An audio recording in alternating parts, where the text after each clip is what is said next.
qu'est-ce qu'il a dit hein. Alors que tout à l'heure, ça marchait très bien. On va sauter, on va aller vers l'autre cas d'abord. Non, non, tu passes rapide. Voilà.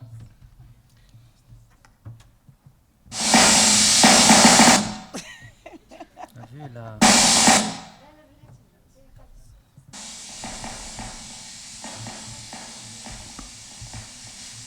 Alors, Nza vous demande, elle vous dit que c'est un muscle jambier antérieur au repos. Elle vous demande qu'est-ce que c'est. Et je vais la passer plusieurs fois. Il y a 15 ans.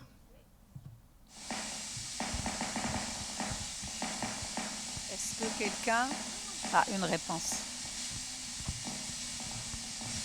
Ou un commentaire, hein, vous n'êtes pas obligé de donner le diagnostic, justement. Qu'est-ce que c'est? Oui, quelqu'un a dit potentiel. Potentiel de plaque, parce que le négatif, c'est la différence avec les fibrillations. Avec La fibrillation. Oui. Et avec autre chose Aussi, Oui, docteur Alaoui. Est-ce que tout le monde est d'accord? Est-ce qu'il y a autre chose sur cette vidéo? Peut-être il faudrait voir le muscle en même temps. Pardon, j'ai pas entendu. Peut-être qu'il faudrait voir le muscle en même temps que l'enregistrement EMG. Pour que la voir détection. quoi? S'il fait des myokinées, par exemple. Des myochimies. Il n'y a, Suez. pas de fasciculation là, associée? Cliniquement, C'est bon. sur le tracé, ça évoque des potentiels de fasciculation. D'accord. Donc on a eu potentiel de plaque, fasciculation, Myochimie. myochimie aussi. Qui a dit Oui. myochimie? Pourquoi? Docteur Alaoui. Et il voulait voir le muscle. Pourquoi il faut essayer de... C'est ce qu'on a dit au départ. Il faut argumenter. Il faut argumenter. Monsieur Medjel trouve que ça a le son de fibrillation. Est-ce que c'est des potentiels de fibrillation? Tu es d'accord que c'est des potentiels de fibrillation? Il a le son de fibrillation. Il a le son de potentiel de fibrillation. Les potentiels de fibrillation donnent quel son? Ça ressemble à de la pluie, voilà. C'est des grosses gouttes de pluie. Hein, sur de la tôle, voilà. Des grosses gouttes de pluie. D'accord. On va peut-être la repasser une dernière fois. On va analyser.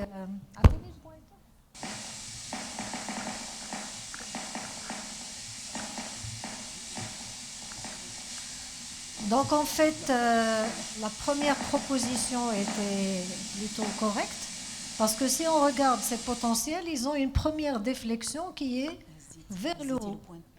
Vers le haut, ça veut dire que c'est une première déflexion négative. Les potentiels de fibrillation doivent avoir une première déflexion positive. Le bruit de pluie, c'est pas tout à fait ça. Si je vous ajoute un indice, c'est que à ce moment-là, le malade a dit aïe. C'est en faveur de potentiel de plaque. Donc ce sont des potentiels de plaque. Je vous ai dit, est-ce que vous voyez autre chose à la fin du tracé? À la fin. Ah, tu as déjà mis la réponse. Oh non? Si? Pardon. Il y a des troubles de coordination. À la fin du tracé, on voit apparaître en fait une espèce de friture sur la ligne. Voilà, là, regardez. Ça, c'est ce qu'on appelle le bruit de plaque. Donc là, l'origine, c'est qu'on a l'aiguille qui est au niveau de la plaque motrice, c'est douloureux, le malade dit aïe. On a le bruit de plaque, parfois il précède les potentiels, parfois il vient après comme ici. Et dès que vous bougez l'aiguille, tout ça disparaît. La particularité des potentiels de plaque, c'est que leur bruit est plus sourd que celui des fasciculations, c'est plus petit que les fasciculations. C'est fréquent et aléatoire et on est encore plus sûr quand on a du bruit de plaque. D'accord? Donc là, pour ne pas se faire avoir avec fibrillation et fasciculation. Juste un petit commentaire pour les myochimies. Ça ne ressemble pas du tout à ça. Les myochémies, c'est en fait des bouffées de potentiel qui ont la même amplitude et qui se répètent de façon périodique. Donc c'est très différent sur le plan activité de repos. C'est bon, Merci. monsieur Merci, Nizar. Hassan?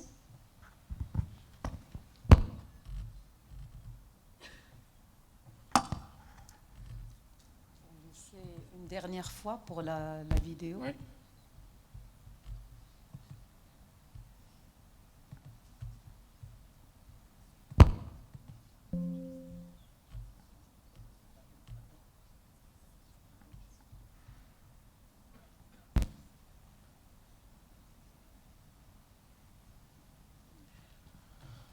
Bon, je vais le remplacer. Il disait que son papa se réveillait la nuit, il était obligé de marcher plusieurs minutes, parfois plusieurs heures, jusqu'à 4 heures du matin. Et la journée, il était somnolent. Il parle de son papa. Son papa qui a des problèmes de sommeil, et à chaque fois, il va s'endormir, et il le trouve en train de se promener, et jusqu'à 4 heures du matin, et toute la journée, il est fatigué et pratiquement somnolent toute la journée. Il est soulagé. Voilà, vous allez écouter. Vous allez voir si j'ai bien traduit. ودابا كيوقع له واحد المشكل كيكون ناعس باغ اكزومبل كينعس في 11 مع الوحده كتضربوا الفيقه في داك الحريق تنمل في رجليه بزاف حتى كيجعلو كينوض كيخصو يتمشى ديك الساعات كيتمشى دابا من الوحده حتى للربعه من 4 العشيه ديال الليل عاد عاوتاني كيهمد عليه شويه داكشي كيتك عاوتاني ينعس عاوتاني وينوض في دابا في 7 ودونك داك الحريق كيبقى هكذاك حتى عاوتاني واحد 3 ايام ولا 4 ايام كينعس عاوتاني شي شويه مزيان في واحد الليله وهي ماشيه هكذاك. Très bien. C'était facile, on voulait faire quelque chose de facile parce qu'après, vous allez voir, donc c'est le syndrome. On l'a mis parce qu'il est souvent sous-diagnostiqué et il est considéré parfois comme douleur neuropathique chez le diabétique, etc. Alors il faut toujours faire la ferritinémie, qu'il y a des syndromes de jambes sans repos idiopathiques et d'autres qui sont secondaires. Et pour confirmer le diagnostic, c'est que l'interrogatoire, il faut chercher l'amélioration au repos, l'amélioration à la marche, l'apparition et l'aggravation au repos et la nuit, et plusieurs nuits par semaine. D'accord? Et les traitements, bien sûr, vous savez, c'est les agonistes dopaminergiques. Mais il y a des secondaires, à part le déficit en fer, c'est souvent fréquent pendant la grossesse, l'insuffisance rénale, surtout les hémodialysés, quelques médicaments, et associés aux neuropathies. Voilà, et pour évaluer ça, parce que la qualité de vie de ces patients est très détériorée, ça fait à peu près 13% dans notre consultation dans notre centre diagnostique, 13% avaient un syndrome qu'ils ignoraient. Et l'échelle d'Epworth va identifier bien sûr la somnolence diurne et ça retentit énormément sur la qualité de vie. Voilà. Ça fait عرفنا. Ouais. Là, on va commencer avec les cas plus difficiles. Il faut faire vite. Voilà. Attention. Vas-y, c'est-à-dire. Voilà. Une image, un diagnostic. Les gens qui connaissent n'ont pas le droit de répondre. Déjà, commentez, comme ce que je vous dis, commentez. C'est une IRM. C'est une IRM, c'est bien. Bravo. C'est la moelle. C'est la moelle. C'est une séquence. Dorsale. Il y a T2, exactement. Il y a T2 un peu cervico-dorsale, mais un peu aussi la même coupe, mais une coupe plus basse, et en T1. Et vous avez les coupes axiales en T2.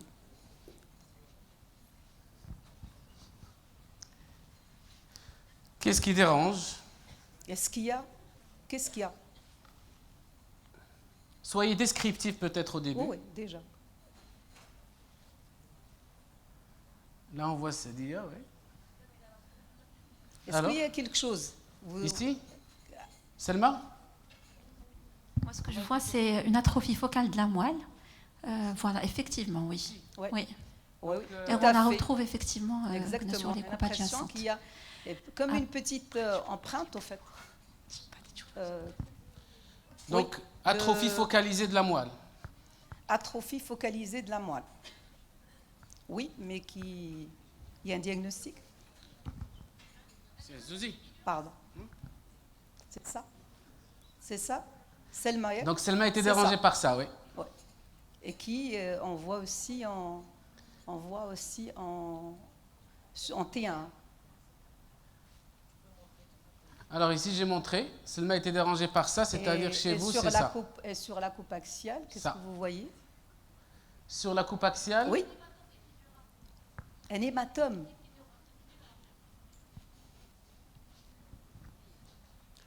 Comme ça, localisé, très localisé, et qui a le signal il faut faire attention, il faut faire attention à l'analyse. C'est le signal du LCR. C'est vraiment le signal du LCR. C'est pas le signal d'un hématome, c'est vraiment exactement. Et donc, pas aussi localisé, vous voyez, vraiment c'est très localisé, on a l'impression que c'est très localisé. Oui. Oui, justement, on passe à la deuxième diapositive. En fait, c'est une dame de 65 ans qui fait une parésie depuis pratiquement 1 an, progressive. Elle fait des troubles de la marche. La marche est un peu spastique, mais c'est vrai que les réflexes étaient un petit peu à peine vifs. Une ébauche de Babinski d'un côté. Donc, peut-être il y a quand même atteinte pyramidale. Oui, progressivement sur 1 an. Donc, on est dérangé par ça parce que soit c'est une atrophie, soit c'est une compression, c'est ça? C'est à vous de me dire. Il n'y a pas d'hypersignal. Il faut toujours regarder il faut regarder les espaces, mais il faut regarder aussi la moelle. La moelle, il n'y a pas de signe de souffrance. Il n'y a pas de signe de souffrance de la moelle, ni sur le T2. On regarde en tout cas de cette petite lésion. Et regardez, là, on a l'impression que quand même la moelle est comprimée en avant. Regardez, ça c'est la moelle et ça c'est l'espace. L'espace, il est en hypersignal parce que tout simplement c'est un artefact de flux. C'est un artefact de flux. Donc l'hématome, on l'élimine. On élimine. Ça, il est en hyposignal tout simplement parce que c'est très artefacté et il y a comme une sorte d'aplatissement de la moelle. C'est comme si la moelle est un peu quand même refoulée vers l'avant, plaquée vers l'avant. Est-ce que ça vous dit chez une malade qui a des troubles de la marche? Donc comme une compression. C'est une compression. Même s'il n'y avait pas de niveau, il n'y a pas de niveau, mais elle était quand même pyramidale. Non, il n'est pas injecté. Non. Celui-là. Non. Là, il n'est pas injecté. C'est pas une injection. C'est pas une injection. C'est un T2 axial, voilà, non injecté. L'axial. Non, il n'est pas injecté. C'est un T1 non injecté et ça ne prend pas le produit de contraste. Je ne l'ai pas mis, mais il n'y a pas de prise de contraste. À ce niveau-là. C'est un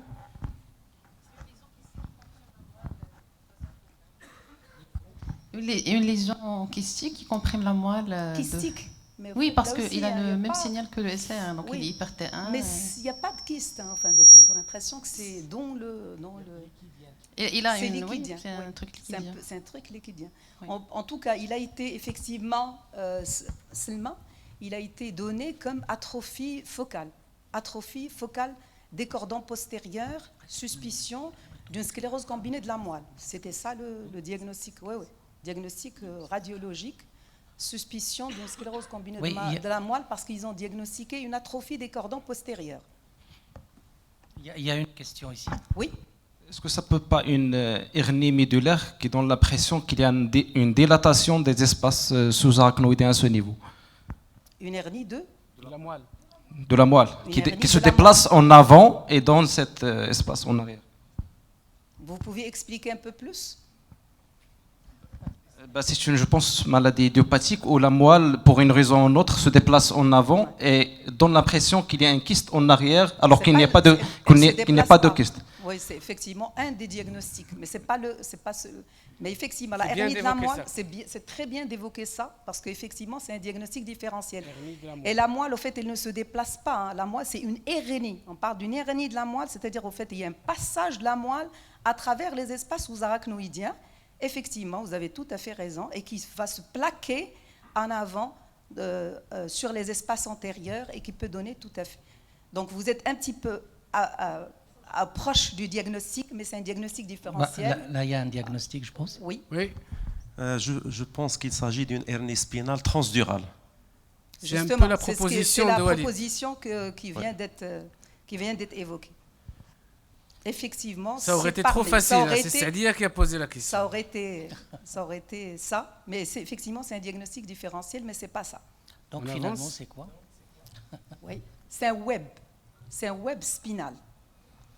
C'est un web. C'est une exactement comme le web. Vous connaissez très bien le web carotidien vasculaire. C'est un peu la même chose. C'est un épaississement arachnoïdien qui va donner une compression de la moelle épinière. Et cette malade, justement, a été opérée. Je vais vous dire, voilà. Il a été opéré. Et regardez la structure qui comprime, qui est juste en avant, qui est un épaississement qui correspond à un épaississement des espaces sous-arachnoïdiens et qui vont donner... C'est pas un kyste. Non, c'est pas un kyste. C'est une membrane, c'est un épaississement. D'ailleurs, il a été vérifié sur le plan anatomopathologique et c'est un épaississement de l'arachnoïde et c'est quelque chose qu'il faut connaître et c'est une image typique parce que le signe s'appelle le signe du scalpel. On va montrer. Le signe s'appelle le signe exactement la même chose. Regardez, c'est la même chose chez notre patiente. C'est une impression d'une atrophie, mais en fait, c'est une lésion. Une augmentation des espaces sous-arachnoïdiens postérieurs très localisés qui donne cet aspect-là qu'on appelle le signe du scalpel et c'est vraiment typique de cette pathologie. Regardez, c'est la même image que chez notre patiente. L'image est plaquée, la moelle épinière ici représentée au niveau signal est plaquée en avant et bien sûr les espaces sous-arachnoïdiens qui remplissent. Et regardez, là aussi la même chose. C'est un cas de la littérature, c'est exactement le même que le nôtre.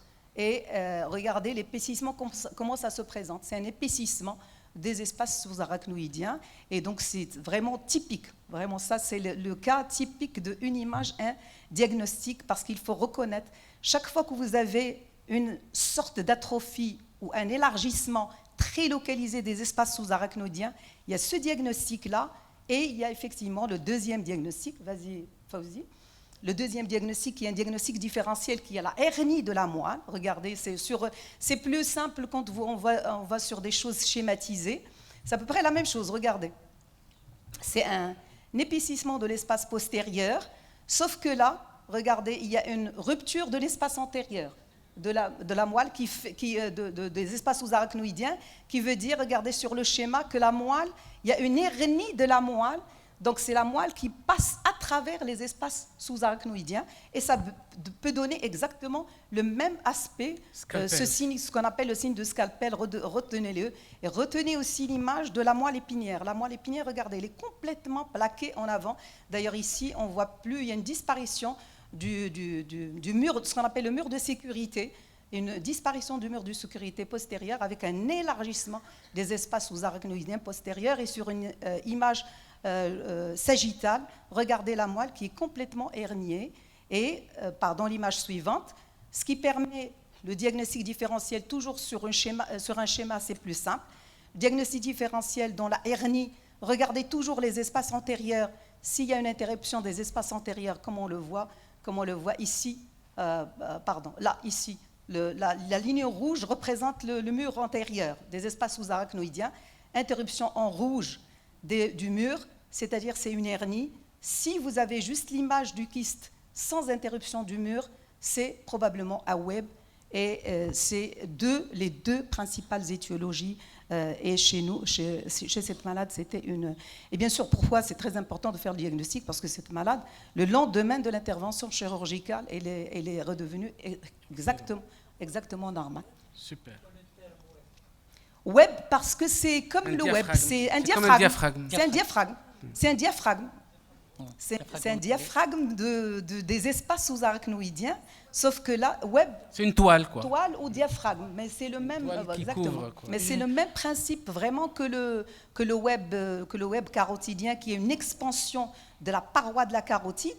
Ici, c'est une expansion des espaces sous-arachnoïdiens. Pardon, c'est juste une question. Oui. C'est les neurologues qui ont posé le diagnostic ou les radiologues? Non, c'est les neurologues. C'est-à-dire c'est moi. C'est un bon diagnostic. C'est moi. Bravo, c'est un bon diagnostic. Parce que effectivement, mon diagnostic, c'était plus la hernie. Moi, j'étais partie sur une hernie. C'est grâce au continuum. Hein. Ça, c'est les lectures. C'est vraiment les lectures des continuums. Sincèrement, c'est ça ce qui m'a. Dès que j'ai vu l'image du continuum. Donc, premier signe, scalpel on va sign. distribuer, pardon, puisqu'il a évoqué le continuum, merci beaucoup. On va distribuer donc les flyers, les continuums pour le prochain, le 9e continuum. Oui. Demain, d'accord. Oui. Non, et le prochain continuum, c'est le 1er juin. Je vous rappelle, il y a EDEC. Il y a EDEC et Spinal Cord. Donc, on va on va avancer. Troisième situation. Ah oui, c'est toujours moi.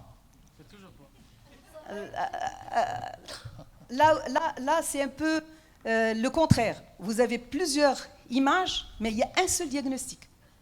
Et c'est pas le même patient. Et c'est pas le même patient. Hein. Il y a 4 images, mais il y a un seul diagnostic. Là aussi. Essayez d'analyser, s'il vous plaît, les images. Si on dit A. Celui qui veut répondre lève la main. Comme ça, s'il vous plaît. Le A, qu'est-ce que vous voyez sur le A? Vous voyez ça? Une IRM. Il y a un hypersignal au niveau du sinus longitudinal. Déjà, il faut toujours dire. C'est un T1. C'est un T1 non injecté. Non injecté. On a un hypersignal T1 au niveau du sinus longitudinal. Mais qui a l'air d'être plus à droite qu'à gauche. Exactement, plus à droite qu'à gauche. Mais c'est le même malade. C'est le même malade, d'accord. C'est très bien. Oui, ben c'est très bien, effectivement. Le deuxième image. Mais comment tu l'interprètes? Oui, mais le B, c'est le même malade. Pardon? Le B, c'est le même malade? Non. Les 4, c'est 4 malades différents.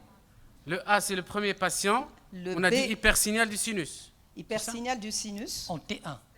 En T1. Le deuxième, qui veut commenter le deuxième? C'est un T2, bien sûr, les séquences. Il faut toujours dire les séquences. Donc c'est des Là, c'est un T2 et c'est un écho de gradient. Donc hypo T2. Hypo T2.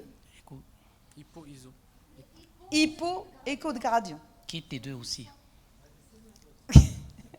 Non, mais justement. Allez. Quelqu'un a une idée? Allez-y, même si c'est faux, c'est pas grave. Micro. Déjà, les images renvoient à quoi? Pas calcification. Renvoie déjà des au sinus. Toutes les images sont des images, déjà il faut le dire, toutes les images sont des images sur les sinus. Donc on est dans probablement une pathologie des sinus. D'accord? Alors si on veut raisonner hyper T1, c'est quoi qui donne l'hyper T1? Ben justement, c'est à vous de me dire. Voilà, qu'est-ce qui donne l'hyper T1 si on veut raisonner basique? À l'image basique, justement. La graisse? Un thrombus? La graisse dans le sinus. Non, calcification dans le sinus. Non. Du sang dans le sinus. Il y a toujours du sang dans le sinus. Heureusement. Thrombus. Si un propose thrombus, c'est-à-dire thrombus. Bien sûr. Thrombus. Premier diagnostic, c'est le thrombus. Si vous avez thrombus un hypersignal, c'est normalement là aussi. Avant 20 jours. Il faut pour pouvoir reconnaître le pathologique, il faut reconnaître le normal. Le normal, tous les sinus, là aussi, c'est très simple. Tous les sinus sont en hypo sur toutes les séquences. En assignal, ils sont tous en assignal sur toutes les séquences. Normalement, les sinus, que ce soit le T1, le T2 et le flair, normalement, les sinus sont en hypo. La seule où on est en isosignal, c'est le code gradient. Normalement, les codes gradient, on est sur ou le suit, de toutes les séquences de susceptibilité magnétique, on est sur un isosignal. D'accord. D'accord. Le B? Alors le B, du coup? C'est normal. C'est un thrombus aussi pour CM? C'est un thrombus, c'est une thrombose. On va anticoaguler. Attention, hein, il faut que ça soit la même diagnostic sur toutes les images. Donc il y a une thrombose, on va dire, c'est ça, CM? Tu dis thrombose sur le A, thrombose sur le B, c'est ça? Thrombose sur le C. Mais thrombose, normalement, il est quand même en hypo, il est en hypo T2. Très bien. C'est vrai, ça dépend étroitement de la durée très, aussi. Très bien. Oui, ça c'est effectivement. Donc ça, c'est effectivement, on peut être sûr, parce qu'effectivement là, il y a un effet, ce qu'on appelle au niveau de l'écho de gradient avec un effet blooming du sinus longitudinal. Et même si on est en hyposignal T2, si effectivement on est très aigu, on peut, en phase très précoce, on peut avoir un hyposignal. Et c'est vrai que le signal des thromboses veineuses change en fonction de l'âge du thrombus. Ça aussi, il faut le savoir. Et une thrombose veineuse, on ne peut pas interpréter l'imagerie d'une thrombose veineuse si on n'a pas le date. Ça, là aussi, c'est clair. On interprète, mais en connaissant la date du début des symptômes, parce que l'hypersignal dont je parlais quand il est pathologique sur toutes les séquences, il est entre le 5e et le 30e jour. C'est-à-dire qu'il ne faut pas être trop précoce et il ne faut pas être trop tard. Donc le meilleur délai pour analyser une IRM dans une thrombose veineuse, c'est vraiment entre le 5e jour et le 1er mois. Le C. Donc on passe. Le C, qu'est-ce que vous voyez? Continuez là, allez, CM.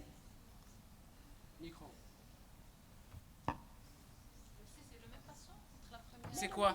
C'est quoi déjà? Non, c'est... Les deux, sur la c'est le même même image patient. C, on a deux images. Oui. Sur la même image C,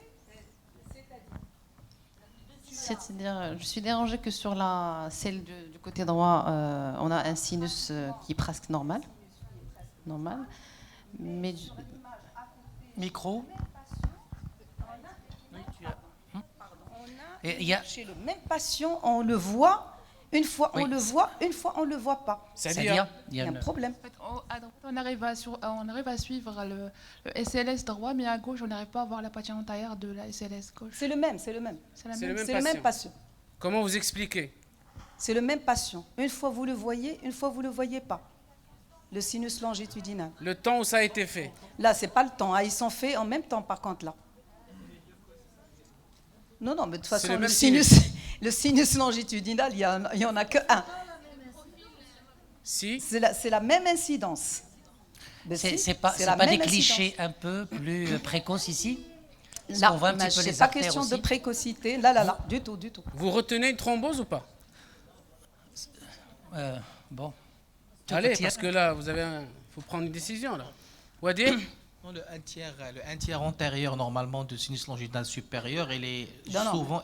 Oui, mais là, c'est plus que un tiers. Là, mais c'est le même patient. Une fois, on le voit, là, on le voit. Il n'y a pas... On le voit, le sinus. Ben justement, c'est à vous de me dire. C'est un TOF. Les deux, c'est des TOF. C'est des TOF. Les deux, c'est des TOF. C'est pas des angios injectés. C'est pas des angios. Les deux, c'est des TOF. Micro. Est-ce que c'est un problème de respiration? Parfois, non. En inspiration profonde ou en expiration? Non, pas ici. Non.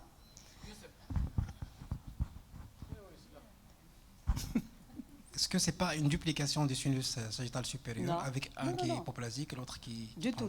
Non, pas une duplication. C'est le même sinus. C'est le même malade, c'est le même sinus.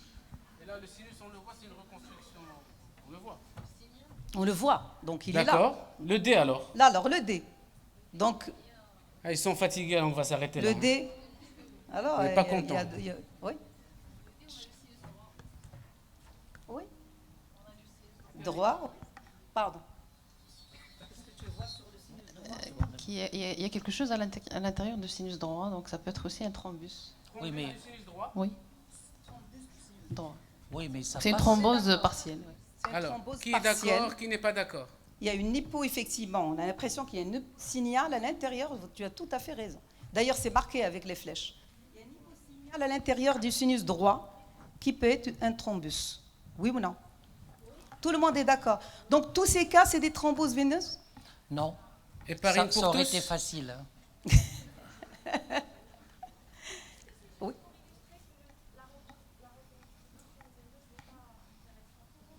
Micro. C'est le C, on est très dérangé pour retenir la thrombose parce que les séquences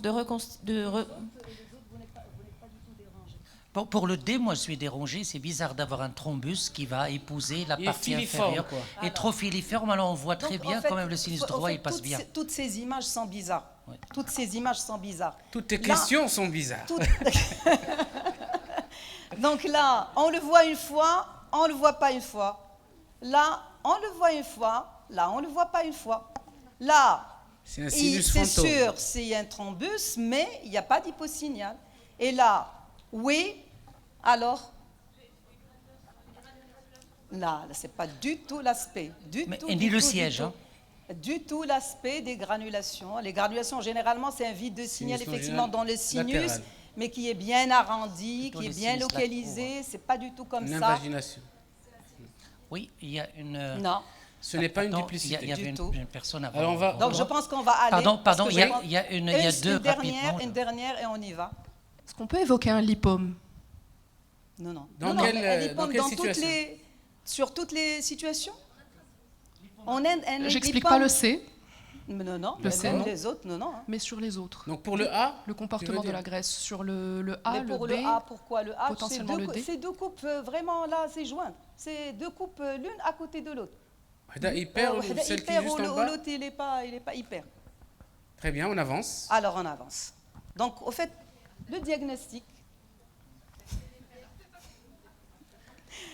Bravo, Siem. Oui. C'est effectivement tous ces aspects, c'est des artefacts. C'est des artefacts des thromboses et je vais vous expliquer. Artefactomatose, hein, c'est. Artefactomatose. Bien joué. C'est voilà. Tous c'est des artefacts. Tous c'est des artefacts. Le premier, au fait, tu avais tout à fait raison. Vous voyez un hypersignal dans la première coupe, mais la deuxième coupe, le signal est normal. Là, on est sur justement un T1 et un T1. Normalement, le sinus est en hyposignal. Ça, c'est l'imagerie. Là, il faut vraiment connaître l'imagerie. C'est des techniques, c'est des problèmes techniques de l'imagerie. C'est ce qu'on appelle le phénomène d'entrée de coupe. Qu'est-ce qui se passe? C'est-à-dire sur la première coupe de l'image, la première coupe IRM, on peut avoir cette fausse image. En fait, c'est une fausse image parce que c'est la première coupe, tout simplement. Ce qu'on appelle l'entrée de coupe, alors qu'après, le sinus va avoir un signal tout à fait normal. Donc ça, c'est le premier... Alors qu'une thrombose, on a un hypersignal sur plusieurs coupes. Ah oui, une thrombose ne va pas donner un hypersignal sur une seule coupe, donc il faut vraiment toujours analyser toutes les coupes et voir toutes. Et puis si vous voyez ça, si vous voyez un hypersignal sur une seule coupe, ça ne veut absolument rien dire. C'est tout simplement l'effet de l'entrée de coupe. Deuxième vous arrêtez phénomène. Les anticoagulants pour celui-là. Ah oui. Et justement, comment faire la différence? Regardez comment faire la différence. Tout simplement en regardant les images en coupe sagittale. Là, c'est le même malade, justement, avec un hypersignal d'entrée de coupe. Par contre, quand vous faites les coupes sagittales, c'est perméable. Il est en hyposignal. Entrée de coupe, hein? L'entrée de coupe, oui. Et là, par contre, la vraie thrombose, vous allez voir la thrombose, l'hypersignal du sinus longitudinal, quand vous faites les mêmes images en coupe sagittale, vous voyez l'hypersignal qui est étendu sur tout le sinus. Et donc là, c'est le cas d'une vraie thrombophlébite cérébrale. Tu ne m'as pas laissé... voilà, ça, c'est une thrombophlébite cérébrale. Et ça, bien sûr, c'est tout simplement un artefact. Deuxième, c'est tout simplement, effectivement, le problème d'acquisition. Parce que les acquisitions, l'imagerie veineuse, elle détecte tout ce qui est perpendiculaire à l'axe d'acquisition. Tout ce qui est dans l'axe, c'est pour ça qu'on l'appelle le in-plan. Je n'ai pas trouvé l'équivalent en français. C'est-à-dire quand on est dans le plan de l'acquisition, on peut ne pas avoir, c'est saturé, et donc vous n'allez pas avoir d'image. Là, c'est tout simplement, on a changé le plan d'acquisition qui est perpendiculaire à l'axe des vaisseaux, et vous avez l'image qui est normale. Donc ça, c'est le même malade. On a juste changé le plan d'acquisition. Donc on arrête les anticoagulants? Oui.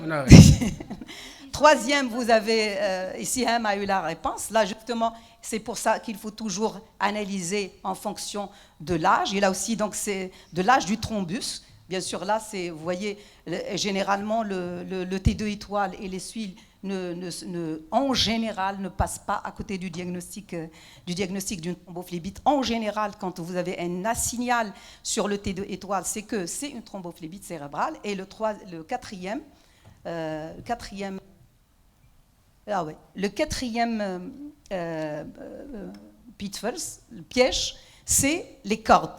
C'est un petit peu la même chose. En fait, c'est parce que les sinus veineux, ils sont pleins de choses un petit peu anormales à côté des granulations, des granulations que vous connaissez. Il y a ce qu'on appelle les cordes. Et là, je vous ai mis des photos des cordes. C'est en fait des sortes d'épaississements qui peuvent être à l'intérieur. Ça, c'est une vue vraiment... dans la lumière. Dans la lumière du sinus, si vous voyez. Ce qu'on appelle les cordes de Willis. Il faut les reconnaître. Les cordes de Willis, c'est un petit peu ça. C'est des épaississements à l'intérieur et qui vont vous donner des fausses images. D'ailleurs, souvent associées un petit peu aux granulations. Regardez ici, hein, ces images comme ça, un peu en rectiligne, qui sont à l'intérieur du sinus longitudinal et qu'on peut voir aussi, bien sûr, à l'intérieur de tous les autres sinus, en particulier ici. Le sinus droit, ça s'appelle les cordes de Willis. Voilà. Donc, scalpel, corde de Willis, hein, voilà. Entrée de couple. Entrée de couple et... Bravo. Je ne sais pas. Monsieur Willis. Je ne sais Alors. pas. Je ne sais pas. Mais en tout cas, voilà, 4 diagnostics, quatre diagnostics, je ne sais pas est-ce que c'est le même, 4 diagnostics différentiels des thromboses veineuses cérébrales à connaître. Puisque c'est du vasculaire. Oui. Donc c'est le docteur Fawzi. Oui, j'ai le micro. Quel est votre diagnostic? Quel est votre diagnostic? Soyons descriptifs, c'est une IRM, séquence, sur quel plan, quel niveau, et puis est-ce qu'il y a des choses qui dérangent? Je pense que c'est facile. Assez. En tout cas, au moins les images. C'est quelle séquence? Vous pouvez décrire déjà. Micro, c'est dire. Quelle séquence? Diffusion. Oui. Séquence diffusion pour la première à gauche. Oui. Et ADC. Et ADC. Séquence diffusion ADC, qu'est-ce que vous voyez? Une restriction de la diffusion. Pardon? Une restriction de la diffusion, donc strictement sur la ligne médiane du bulbe. Oui.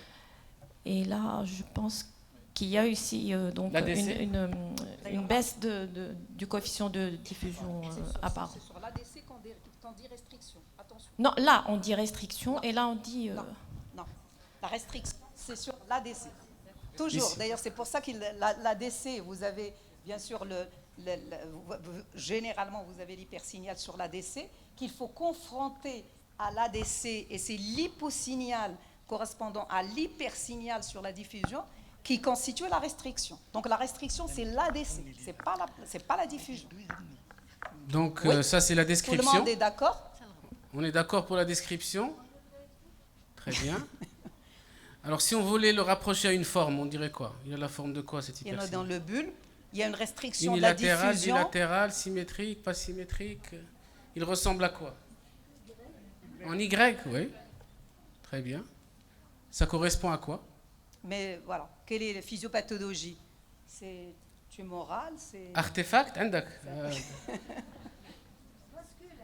vasculaire. C'est ischémie pour avancer. Ischémie. Bien sûr, restriction de la diffusion. Premier diagnostic, c'est un accident vasculaire, bien sûr.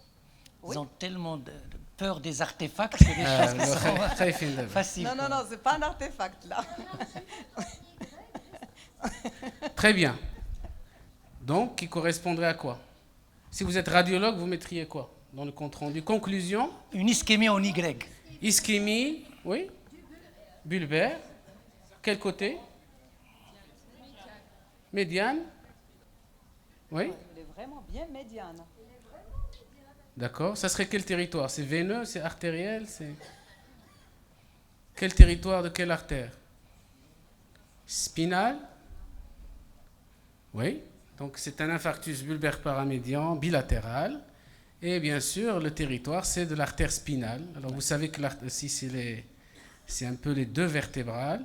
Et puis ici, vous avez les artères spinales qui donc vont vasculariser la partie du bulbe et aussi la partie de la moelle. Et que, puisqu'elles sont médianes, elles vont donner des lésions ischémiques bilatérales. Donc ça va être une ischémie paramédiane. Alors, qu'est-ce que ça peut donner comme symptôme, tout ça? Vous voyez ici, regardez. Ça, c'est les branches perforantes qui vont sortir soit de la spinale, soit des vertébrales aussi. D'accord? Et donc, qu'est-ce qu'il y a ici? Qu'est-ce que ça peut donner comme symptôme? Ça, c'est l'autre question. Ça, c'est le signe. Ah oui, comment appelle-t-on ce signe? Ça nous dit comme un signe. On a le scalpel, on a le Willis, corde de Willis. Tu as dit en Y, mais oui. En cravate, très bien.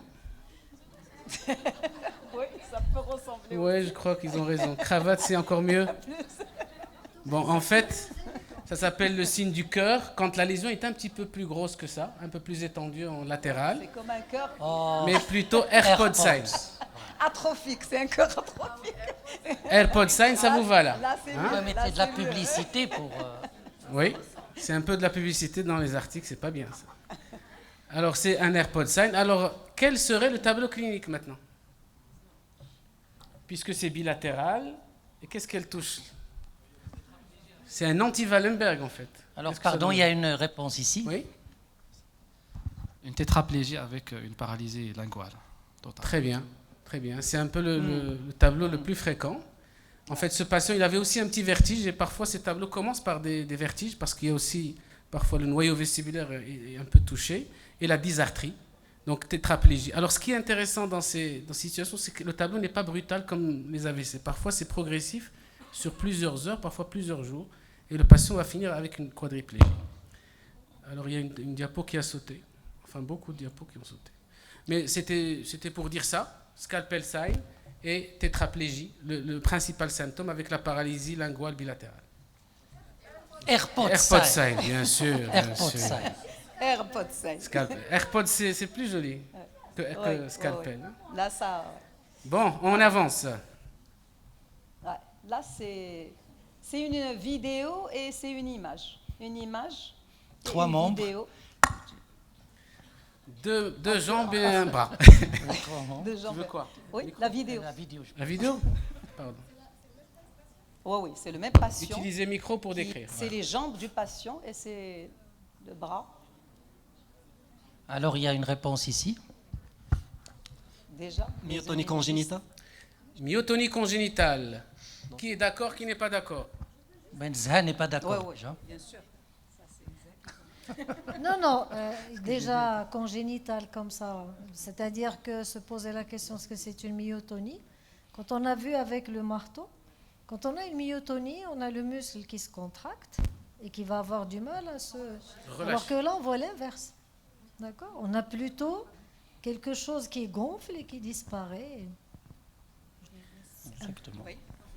Donc déjà les jambes, est-ce que c'est normal? Fawzi, tu peux reprendre la vidéo, s'il te plaît? Oui, c'est ça, la vidéo, voilà. Chaque fois qu'on percute au fait un muscle, c'est la même réaction.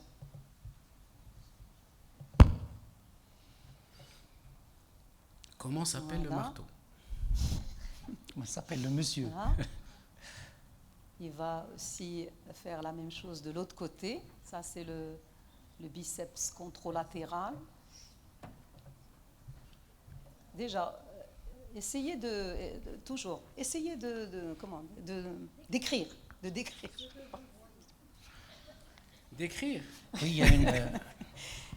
Essayez de décrire tout simplement. Parce que déjà, là, dans la description, il y a... C'est le réflexe idiomusculaire, donc la percussion va entraîner une contraction du muscle. Très bien. Et les jambes? C'est une réponse idiomusculaire normale. C'est une réponse idiomusculaire normale. Oui, j'ai pas compris la question. Là, mais justement, là, est-ce que effectivement non, c'est pathologique. Oui, mais pathologique dans quel sens justement? En tout cas, pour elle, c'est pathologique. Elle ne sait pas, mais c'est pathologique. Les jambes, c'est une hypertrophie des mollets, vous avez dit? C'est une hypertrophie. Très bien. Contracture. Je répète juste ce que j'ai dit tout à l'heure. Réflexe idiomusculaire, vous tapez sur le muscle, la contraction va donner une dépression du muscle qui va revenir très vite.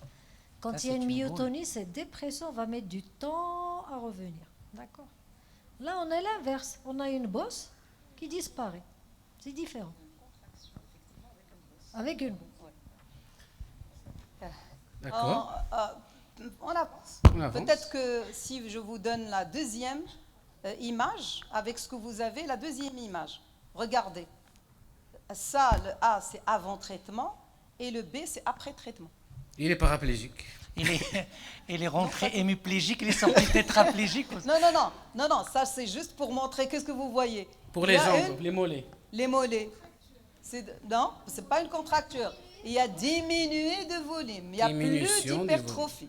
Il y a une amélioration, ça c'est pour montrer l'amélioration de l'hypertrophie sous traitement.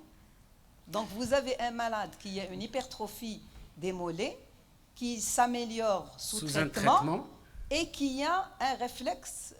Pardon, juste à dire, parce que là, on a l'impression qu'il y a une asymétrie. Non, il n'y a pas d'asymétrie. Non, il n'y a pas d'asymétrie. C'est l'asymétrie de la prise.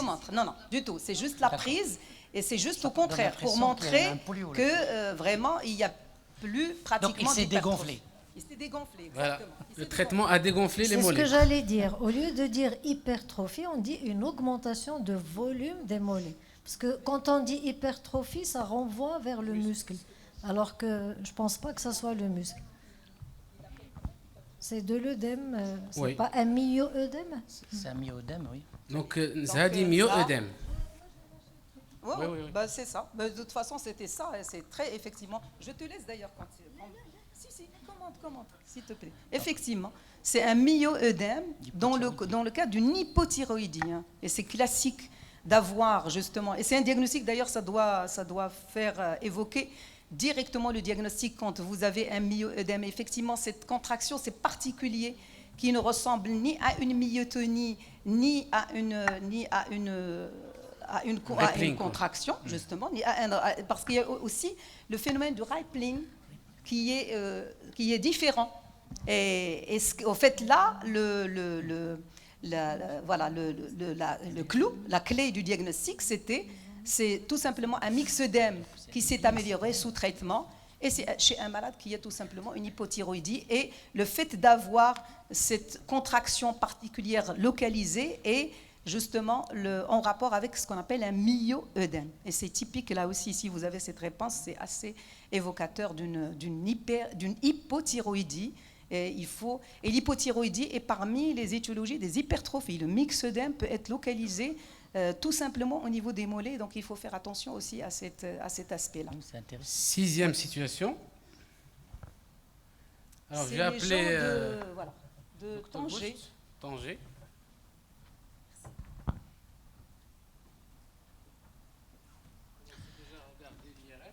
Donc, vous voulez une interprétation, c'est ça? Oui, une interprétation. Qui peut interpréter l'imagerie?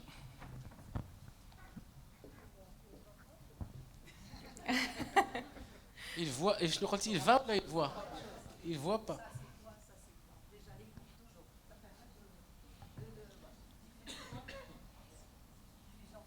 Alors, est-ce que quelqu'un pourrait interpréter juste la sémiologie radiologique? Qui veut? Tu veux? Non, tu veux pas? Nora, fina Nora. Nora, Nora, le micro. C'est un hypersignal de la substance blanche autour des ventricules. Ça prédomine en postérieur, avec dilatation ventriculaire. Cortex, c'est touché ou pas? Non, ça suit les fébrons U. Non? Blati, c'est-à-dire?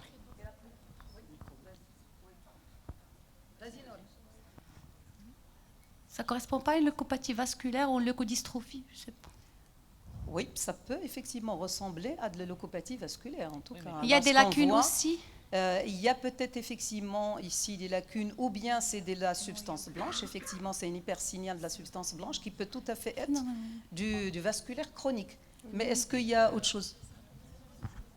Non, mais leucopathie, il y a le cortex qui est touché, la région calcarine. En fait, la région postérieure, on a carrément des trous qui peuvent être une encéphalomalacie localisée. Postérieure. Il n'y a pas que... Une lésion de l'hémisphère cérébelleux. De l'hémisphère cérébelleux, ouais, peut-être, effectivement. Il y a aussi une lésion... Mais il y a effectivement ça, hein, il faut regarder en bas. Là, il y a des lésions quand même... Il y a une lésion aussi thalamique gauche postérieure intéressante. Corticale, on va dire de quelle localisation?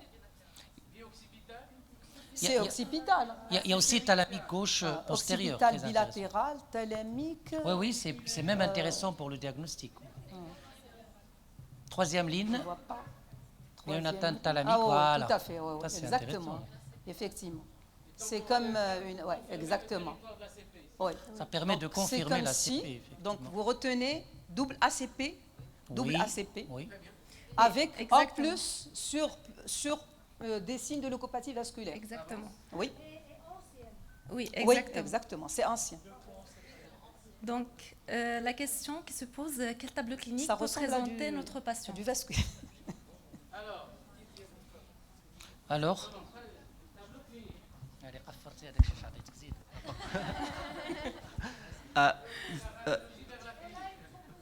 Oui. Qu'est-ce qu'elle a Non. Des troubles visuels. Une cécité corticale. Tout le monde. Cette malade a certainement une cécité. Oui. Certainement. Oui, D'autres signes? Oui, je pense le fait qu'il y a une... Oui, Est-ce qu'il a des troubles de la mémoire? Est-ce qu'il a une amnésie? Exactement, oui. Est-ce qu'il y a une atteinte? Ça s'appelle comment? Amnésie plus cécité corticale. Non. Donc, oui, je pense que là, il y a une réponse. Amnésie comme signe supplémentaire. Donc, il y a une réponse ici. Elle a une cécité. Il y a d'autres signes. Hallucinations. Oui, elle présente des hallucinations visuelles. Oui. Puis-je donner le syndrome? Oui. Je pense à un Didier Boccazzo. Oui, exactement. Didier Boccazzo, oui. Bien que dans la littérature. Donc, effectivement, notre patiente elle présente une amnésie antérograde faite de troubles de mémoire récents depuis l'événement vasculaire. La structure qui semble incriminée est le faisceau longitudinal inférieur. Le deuxième signe qu'elle présente, c'est l'agnosie topographique qui est faite par des pertes de reconnaissance des lieux familiers. Il ne connaît plus les pièces de la maison, il change le qibla pour sa prière et l'impossibilité de se repérer dans les nouveaux lieux. La structure qui semble incriminée, c'est l'atteinte du gyrus para-hippocampique. Et le troisième signe, c'était la cécité corticale bilatérale avec préservation du réflexe photomoteur et le réflexe de la menace qui était aboli. L'examen ophtalmique était normal avec le fond d'œil normal. Et en plus, la patiente présentait un déni de la cécité et des hallucinations visuelles. Donc, un bilan psychologique et neuropsychologique a été réalisé qui a objectivé un trouble neurocognitif majeur sans perturbation comportementale. Donc, effectivement, l'entité, c'est le syndrome de Did et Boccazzo, qui a été décrit pour la première fois en 1902. C'est une entité neuropsychologique rare, caractérisée par cette triade amnésie antérograde, agnosie topographique et cécité corticale. Se rencontre principalement dans les AVC postérieurs bilatéraux. Ces AVC résultent en général de l'association de plusieurs facteurs, cardio-emboliques et athéromateux. Mais malheureusement, ce syndrome a un pronostic neuropsychologique et social qui est mauvais. Mais avant de retenir le diagnostic, il faut le différencier de deux syndromes essentiellement. Le syndrome Danton qui se caractérise par la cécité corticale, la nosognosie sans trouble amnésique, et le syndrome de Balint qui se caractérise par l'association d'apraxie. Balint qui se caractérise par l'association de apraxie optique, ataxie optique, simultagnosie, sans anosognosie ni trouble amnésique. Merci pour votre attention. Merci beaucoup. Oui, attention, oui. Sur le syndrome de Did-Boccazzo, en fait, ils ont fait la description clinique, ils n'ont pas fait d'études anatomiques. Et c'est la première proposition des centres de la mémoire au niveau occipital. Donc, ils se sont trompés. En fait, la trouble de la mémoire, c'est en rapport avec l'atteinte hippocampique. Ouais. Qui était présente chez ce patient. D'ailleurs, dans la littérature, il n'est pas reconnu. Dans la littérature anglophone, moi j'ai essayé de chercher, et vous pouvez le faire, le Did-Boccazzo n'est pas reconnu dans la littérature anglophone. Mais voilà, c'est le syndrome Danton. Ils reconnaissent le syndrome Danton, mais le Did-Boccazzo, on en a parlé. On avait eu une malade une fois et on a essayé de chercher dans la littérature. En tout cas, c'est pratiquement une appellation qui n'est plus utilisée. Très bien. Oui. Le dernier pour la route alors. Oui.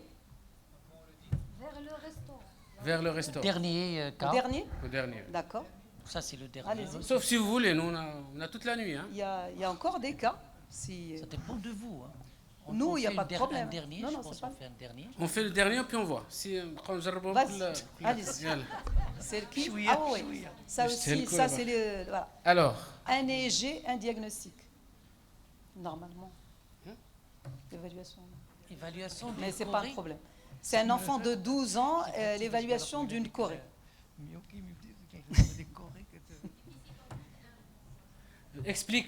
Explique. Qui a Micro. Ah oui. Oui. Non, c'est un critère d'exclusion. C'est toi, Vas-y.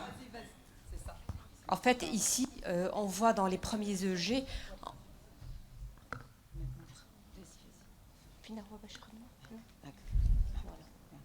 Donc, dans le tracé au niveau du A et du B, on voit des anomalies épileptiques, des polypointes ondes généralisées, mais qui sont un peu dégradées.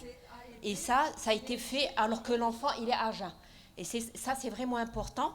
Un EEG qui s'améliore par une alimentation, il n'y a que le déficit en GLUT1 qui donne ça, qui est un défaut de récepteur du glucose, c'est-à-dire que le glucose ne passe pas à travers cette barrière. Et c'est des enfants dont aussi bien la présentation clinique que les tracés électriques s'améliorent après un repas. Et ça peut se manifester par des mouvements anormaux tels qu'une chorée, une épilepsie, de la dystonie. Enfin, on a des manifestations très très larges. Et dont le traitement réside en régime cétogène. Oui, ben, exactement. Bravo. Exactement. Juste par rapport au mouvement choréique, c'est vrai que c'est décrit, mais ce qui est assez décrit, c'est plutôt une dystonie induite par l'effort ou par le jeûne, bien sûr.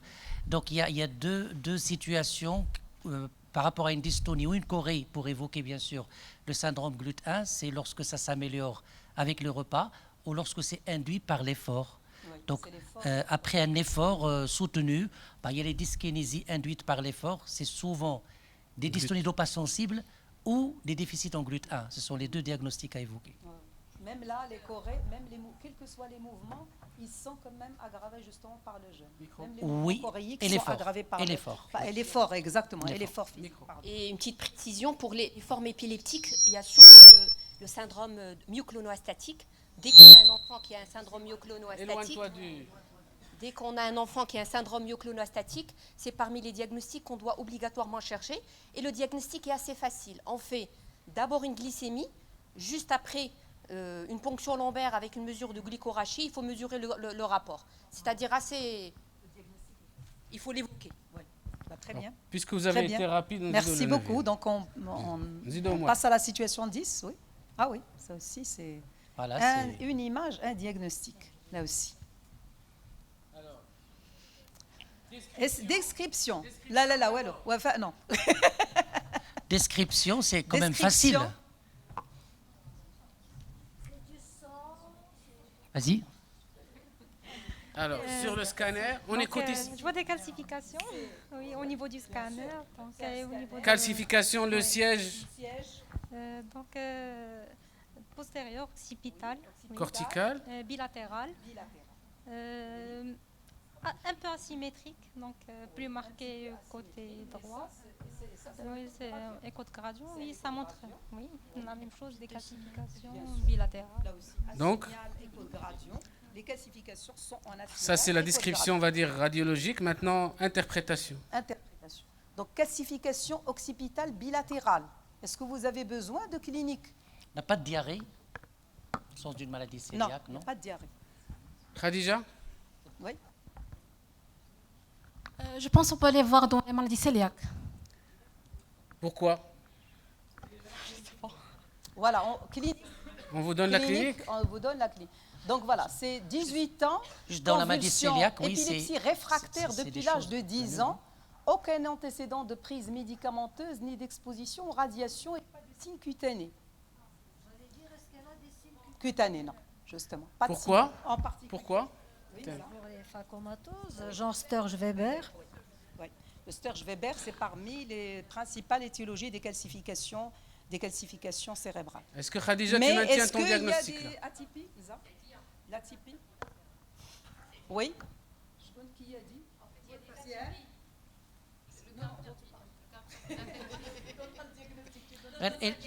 Elle veut juste commenter. Oui, le caractère bilatéral. Le caractère bilatéral est contre le Sturge-Weber et c'est unilatéral. Justement, le Sturge-Weber, c'est unilatéral. Les lésions dans la sclérose tubereuse de Bourneville, c'est éparpillé dans tout le cerveau et sous-épendymère. C'est pour ça que vous avez parlé aussi d'examen cutané, aussi bien pour l'angiome facial, et c'est assez classique comme tableau clinique. Très bien. À quoi tu penses? Je pense à une... non, ne dis pas. Je ne pense pas. Est-ce que quelqu'un a une idée avec la clinique? Khadija, tu maintiens ce que tu as dit? Maladie cœliaque? Ou tu annules? Justement, ça t'a aidé les renseignements cliniques? On maintient les maladies cœliaques? Mais c'est classique d'avoir... oui, c'est le syndrome de Gobi, c'est des calcifications bio-occipitales et maladies cœliaques. On peut ne pas avoir de symptômes digestifs, c'est des anticorps qui peuvent poser le diagnostic, mais je ne sais pas, est-ce que c'est le cas ici? C'est ça, exactement. Voilà. Bon. Bravo. Okay, bravo. C'est effectivement à connaître et c'est fait. Généralement, les calcifications ne sont pas aussi importantes. Si. Non, généralement, c'est des petites calcifications, si vous regardez. C'est un cas de la littérature. Oui, mais c'est un cas de la littérature et les calcifications peuvent être c'est parmi petites calcifications. Les images, en tout cas. Voilà. Donc la calcification, effectivement, c'est ce qu'on appelle syndrome, maladie cœliaque, épilepsie et calcification cérébrale. C'est un syndrome effectivement classique et une complication classique de la maladie cœliaque qui normalement donne aussi des syndromes cérébelleux chroniques. Il faut l'évoquer dans les syndromes cérébelleux chroniques en particulier et dans d'autres EPIB, dans les syndromes de malabsorption avec atteinte périphérique. Mais ça, c'est une des complications. Et si on revoit effectivement un peu les principales étiologies des calcifications cérébrales, on va retrouver le Sturge-Weber.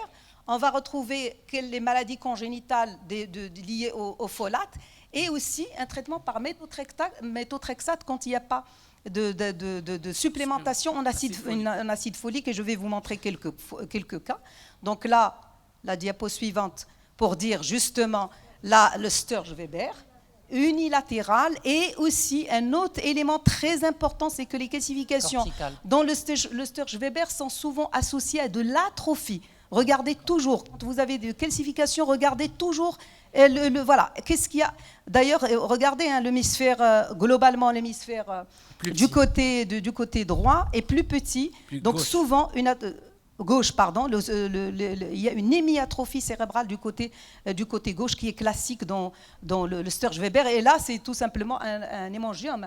C'est exactement la même. C'est un hémangiome intracérébral. C'est l'hémangiome qui est calcifié tout simplement. Et le deuxième diagnostic, qui est il ne faut pas oublier, le méthotrexate, généralement il faut une association systématique à l'acide folique. Et ça, c'est juste pour vous montrer un cas, ce qu'ils ont appelé d'ailleurs Sturge-Weber-like, parce que ça peut donner des calcifications exactement comme dans une maladie de Sturge-Weber unilatérale, qui était tout simplement, là c'est un patient de 64 ans et qui avait développé justement un syndrome exactement le même. Et là aussi, pensez à cette complication du méthotrexate. Le méthotrexate, il donne beaucoup de complications. Il y a d'autres, il peut donner aussi des leucopathies, mais aussi, il faut y penser devant une... D'ailleurs, pour revenir à la maladie cœliaque, probablement c'est par le biais de l'acide folique. Très probablement, les calcifications, parce que toutes ces pathologies sont liées à un déficit en acide folique. Voilà. Voilà.